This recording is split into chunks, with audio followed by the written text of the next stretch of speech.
and extreme ill health. She was young, with a good figure and regular, rather large features, but in comparison with her agile, elegant, and talkative brother, she seemed angular, listless, slovenly, and sullen. There was something strained, cold, apathetic in her movements, smiles, and words. She wasn't liked, and was thought proud and not very intelligent. In reality, I fancy she was resting. "My dear friend," her brother would often say to me, sighing and flinging back his hair in his picturesque literary way, "one must never judge by appearances. Look at this book. It has long ago been read. It is warped, tattered, and lies in the dust, uncared for. But open it, and it will make you weep and turn pale. My sister is like that book.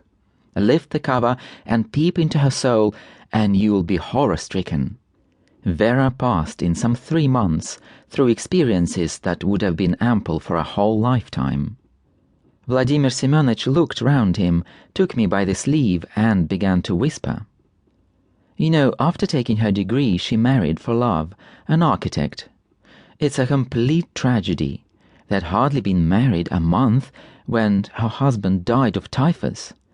But that wasn't all. She caught typhus from him, and when on recovery she learned that her Ivan was dead, she took a good dose of morphia. If it hadn't been for vigorous measures taken by her friends, my Vera would have been by now in paradise. Tell me, isn't it a tragedy?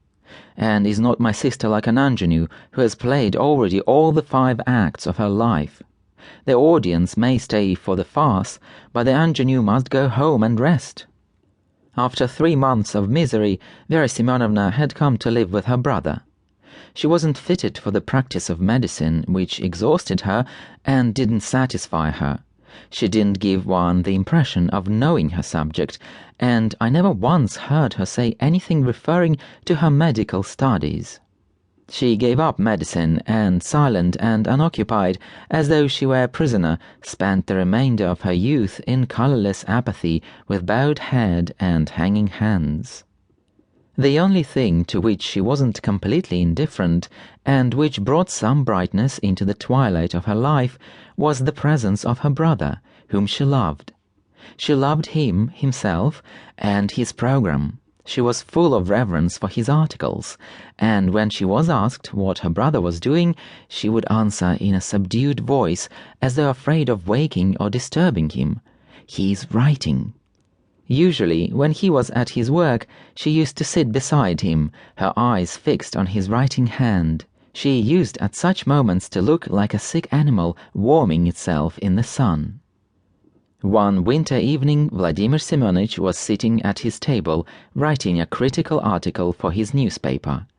Vera Semyonovna was sitting beside him, staring as usual at his writing hand. The critic wrote rapidly without erasures or corrections. The pen scratched and squeaked.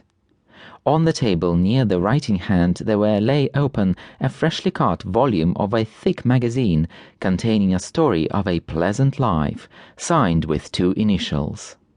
Vladimir Semyonich was enthusiastic. He thought the author was admirable in his handling of the subject, suggested Turgenev in his descriptions of nature, was truthful, and had an excellent knowledge of the life of the peasantry. The critic himself knew nothing of peasant life except from books and hearsay, but his feelings and his inner convictions forced him to believe the story. He foretold a brilliant future for the author, assured him he should await the conclusion of the story with great impatience, and so on. "Fine story," he said, flinging himself back in his chair and closing his eyes with pleasure. "The tone is extremely good." Vera Semyonovna looked at him, yawned aloud, and suddenly asked an unexpected question. In the evenings, she had a habit of yawning nervously and asking short, abrupt questions, not always relevant. "Volodya," she asked, "what is the meaning of non-resistance to evil?" "Non-resistance to evil?" repeated her brother, opening his eyes. "Yes, what do you understand by it?" "You see, my dear, imagine that thieves or brigands attack you, and you, instead of— No, give me a logical definition." "A logical definition?"